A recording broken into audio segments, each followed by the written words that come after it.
expliquer.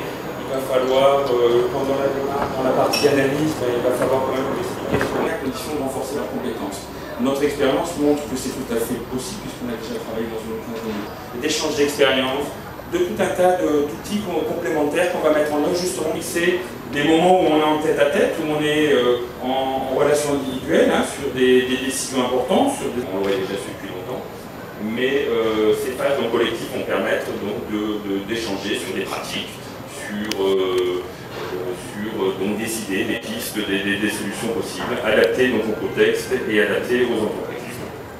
Le sens de l'écoute, l'esprit de synthèse, d'analyse, de la pédagogie.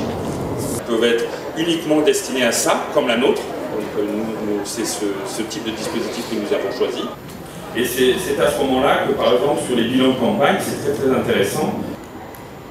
Donc on n'a pas d'actionnaire à rémunérer. Mais au global, donc rapidement quelques dates. Et puis après, je vais prendre le cas d'Insa France.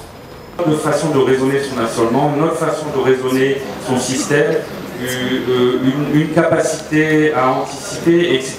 Et c'est l'ensemble de ces éléments qui va contribuer, on va dire, à l'autonomie. C'est pour ça que je fais souvent le parallèle avec l'expert, le médecin qui vient apporter une recette, une ordonnance. Et le conseil de gestion, c'est pas cette démarche. Que ça soit une autre personne. On ne peut pas tout mettre dans le conseil de gestion non plus. Faut faire attention. Je voudrais juste compléter par rapport à la question de monsieur sur le positionnement du conseil privé par rapport au conseil de gestion que nous sommes en train d'essayer d'implémenter.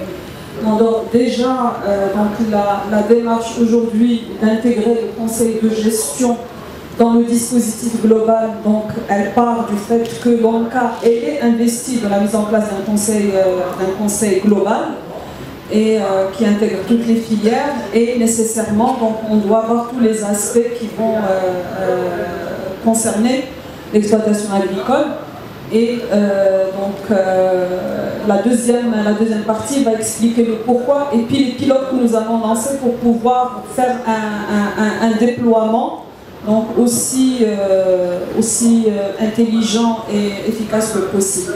Maintenant, par rapport au positionnement du conseil privé, comme vous le savez, donc aujourd'hui au Maroc, l'offre elle est complète, parce qu'on a un conseil public qui est porté par l'ONCA, donc avec les conseillers, etc.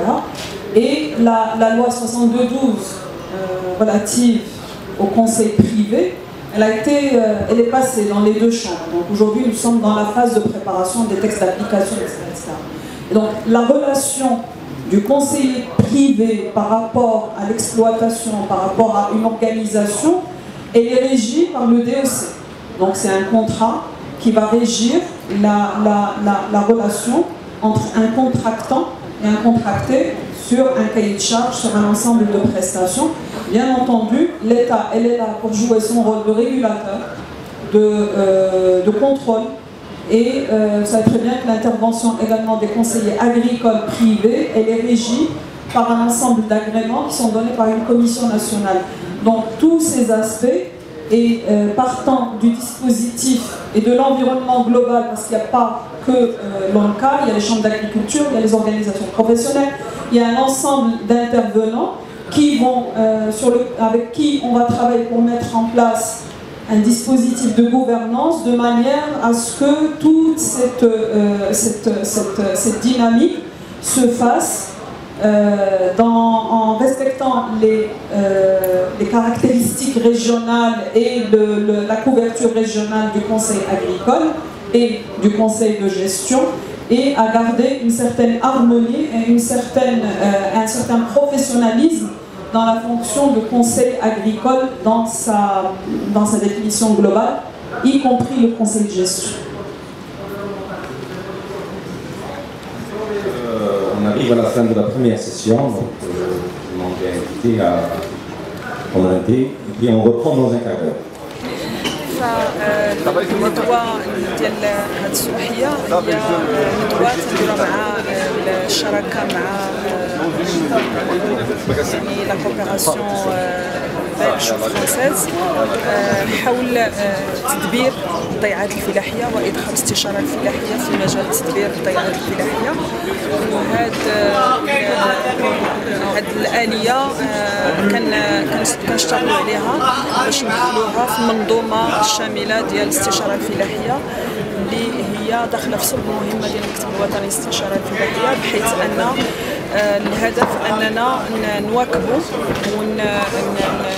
ونعلموا الفلاحة ونوصلوا لهم المعلومة على جميع ما يهمهم في التدبير ديال الضيعات الفلاحية ديالهم في المجال التقني، ثم كذلك مجال تدبير المقاولة والكيفيه ديال يعني التتبع ديالها. الهدف الاساسي هو ان نعطيو للفلاح يعني واحد الاليات وسائل باش يمكنوا انه ياخذ القرارات فيما يخص النشاط الفلاحي ديالو والضيعه الفلاحيه ديالو، فيما يخص الاستثمار، وكذلك فيما يخص يعني حتى التتبع ديال النشاط الفلاحي ديالو، التثمين ديال المنتوج والتسويق، وهذا الشيء كله باش يكون عنده واحد النظره حول المردوديه ديال الضيعه الفلاحيه ديالو. احنا الان بالنسبه للمراه يعني واش يعني حظات بالاهتمام يعني واش كاين واحد الاهتمام بالمراه القرويه؟ اكيد ان القانون اللي نشأ المكتب الوطني للاستشاره الفلاحيه، القانون 58/12، من بين المهام الموكله للمكتب الوطني للاستشاره الفلاحيه هو كذلك تكون عنده يعني واحد التدخل يراعي المقاربه النوعيه، بحيث اننا نوجدوا برامج تحسيسيه ومواكبه يعني الفلاحات، وكذلك تعاونيات نسويه فيما يخص الاستشاره الفلاحيه في جميع المراحل، في المراحل ديال الانتاج، في المراحل ديال التثمين، في المراحل ديال التسويق. فاليوم حنا بصدد ديال تفعيل المكتب الوطني للاستشاره الفلاحيه على الصعيد الجهوي، بحيث ان اليوم عندنا 16 مديريه جهويه هي مفعله، وغادي وعندنا تمثيليات اقليميه ما يقارب 50، ثم عندنا مراكز محليه للاستشاره الفلاحيه، وهذه التركيبه الجهويه هي اللي تتمثل منبع القوه ديال المكتب الوطني للاستشاره الفلاحيه باش يكون عنده واحد التكريس ديال يعني سياسه القرب مع الفلاحه، وتعرفوا على الحاجيات ديالهم والانتظارات ديالهم في مجال الاستشاره الفلاحيه، وبالتالي يمكننا نوضعوا الاجوبه ونوضعوا البرامج اللي غادي تستفيدهم واللي هما بالحاجه لها. وهذا الشيء كما قلت انه كيهم جميع الشرائح، الفلاحه والفلاحات.